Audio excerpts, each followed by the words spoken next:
Comment Donald Trump appauvrit l'antillais. Alors, depuis que Donald Trump est revenu sur le devant de la scène, une vague d'inquiétude s'est emparée des médias, des réseaux sociaux. On parle de droits de douane, de guerre commerciale, de chaos économique mondial. Mais soyons lucides, pour la plupart des Martiniquais, la plupart des Guadeloupéens, l'impact réel de ces décisions est quasiment nul à court terme. Pourtant, ces sujets occupent toute notre attention.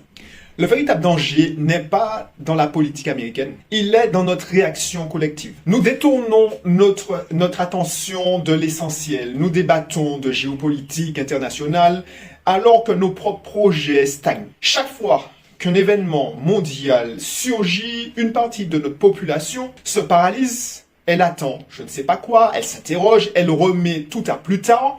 Cela fait des mois qu'on entend que les taux sont très élevés en immobilier, c'est fini, la solution est dans la bourse, dans la crypto. Mais qui aujourd'hui peut sérieusement affirmer que ces placements sont stables? On l'a vu ces quelques jours, la vérité c'est que l'immobilier reste un actif tangible, qu'on peut toucher, local, résilient. Il ne s'effondre pas en une nuit, il protège, il construit du patrimoine réel. Et c'est précisément maintenant qu'il faut se positionner intelligemment.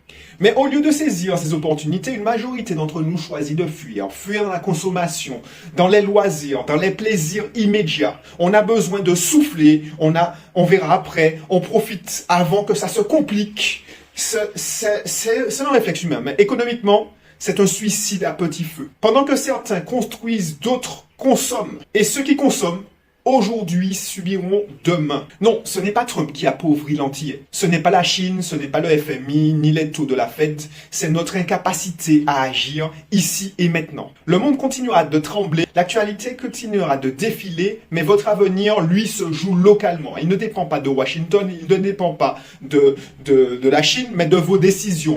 Alors, posez-vous la vraie question, vais-je continuer à subir l'information ou commencer à créer ma propre information, ma propre réalité?